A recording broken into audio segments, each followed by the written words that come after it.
Assalamualaikum warahmatullahi wabarakatuh. Alhamdulillahil qail. A'udzu billahi minasy syaithanir rajim.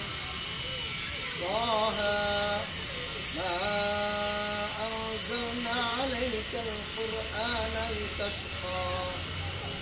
Wa qala ta'ala aidan yuridullahu bikumul yusra wa la yuridu bikumul usra. Shadaqallahul 'azim. Pemirsa TV Banten rahimakumullah. Alhamdulillahirabbil alamin. Di bulan yang penuh berkah ini, marilah kita perbanyak ngaji.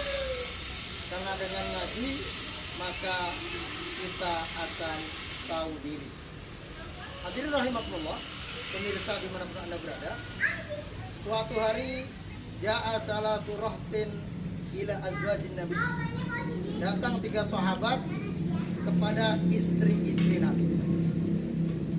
Yas'aluna an ibadatin nabiyyi, mereka mempertanyakan ibadah Nabi yang bersifat domestik. Karena ibadah Rasulullah yang di luar itu bisa disaksikan dengan mata kepala. Rasulullah sholat jamaahnya di masjid bagaimana? Rasulullah muamalahnya di pasar bagaimana? Rasulullah memimpin perang bagaimana? Rasulullah berinteraksi secara sosial bagaimana?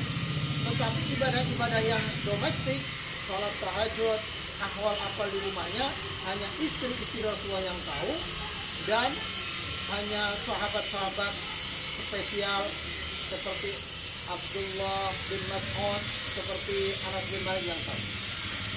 Lalu mereka yas'aluna 'an ibadati Nabi, mempertanyakan ibadah Nabi yang domestik. Kemudian fa'ukhbiru, istri-istri Rasulullah menginformasikan. Akhirnya 3 sahabat tadi yang mendapat penjelasan dari Aisyah dan istri-istri Rasulullah, ka'annahum taqaluna. Ya, jadi kadang orang karena nggak ngaji salah persepsi atau karena salah asumsi jadi menyiksa diri.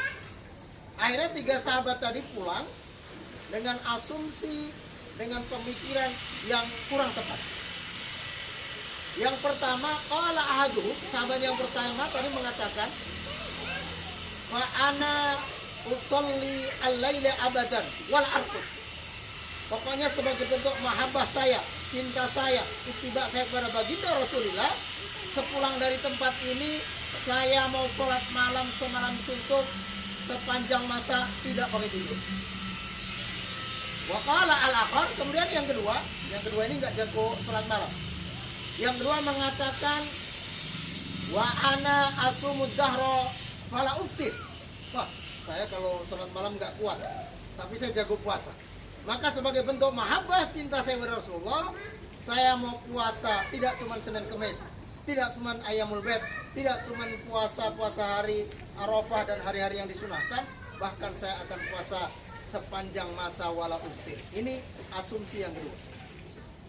Lalu waqala al-akhar, sahabat yang ketiga mengatakan, saya puasa nggak kuat, saya sholat malam nggak kuat.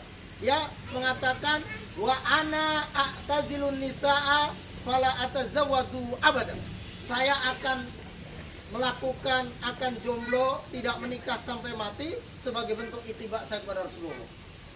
Akhirnya mendengar ini, Rasulullah mendatangi 3 sahabat tadi yang salah persepsi, yang gagal paham, tanda kutip memahami agama, memahami penjelasan tadi tidak sesuai yang disunahkan Rasulullah. Lalu Rasul mengatakan, antumul ladzi qultum kadza wa kadza. Yuk, sampean tadi yang bilang mau puasa sepanjang masa, sampean yang sholat semalam-malam, sampean yang mau jomblo sampai mati. Lalu Rasul mengatakan, wallahi inni la akhsyakum lillah wa atqakum lahu. Saya ini orang yang paling takut pada Allah. Saya ini orang yang paling bertakwa. Walakin, tapi saya usolli wa arqud. Salat malam, tapi tidur juga. Yang kedua, wa ana asumu wa uftiru. Saya puasa juga. Tapi kalau sudah waktunya azan maghrib, dung, azan maghrib, buka. Tidak sepanjang sampai jam 12 dan terus. Dan yang ketiga, saya juga nikah. Faman raghiba an sunnati falaisa minni. Barang siapa yang tidak suka dengan tindakanku, dengan akwalku, dengan sunah-sunahku, maka bukan umat.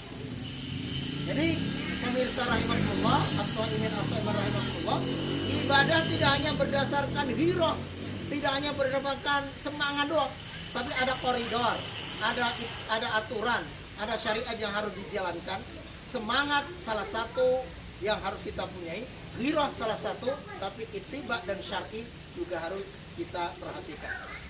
Jadi subhanallah, tadi sahabat yang gagal paham mengasumsikan ittiba itu dengan puasa sepanjang masa, mengatakan sholat tanpa tidur, lalu mengatakan wa a'tazilun nisa'a, saya akan jomblo sampai mati. Itu bukan sunnah dan itu menyalahi fitrah kodrat manusia. Islam itu makanya dalam ayat yang berkaitan dengan puasa, yuridullahu bikumul yusra wala yuridu bikumul usra. Jadi puasa itu bukan untuk menyiksa manusia. Puasa itu bukan untuk mematikan manusia. Semua perintah Allah hakikatnya untuk kemaslahatan, untuk kebaikan, untuk kebaikan manusia, umat yang melaksanakan. Maka sumu tasihu, puasalah maka kamu akan sehat. Jadi puasa itu bukan bentuk penyiksaan, bukan untuk menzalimi manusia, tetapi hakikatnya itu adalah fitrah, dan puasa ini dilakukan semua makhluk dan umat-umat sebelum Rasulullah. Untuk itu pemirsa Banten TV rahimahumullah, mudah-mudahan Ramadan ini Ramadan terbaik kita.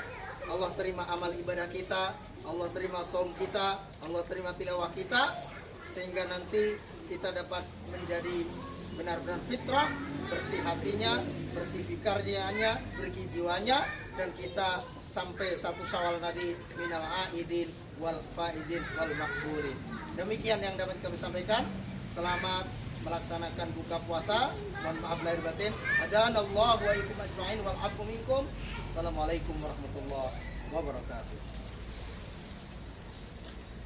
Oke.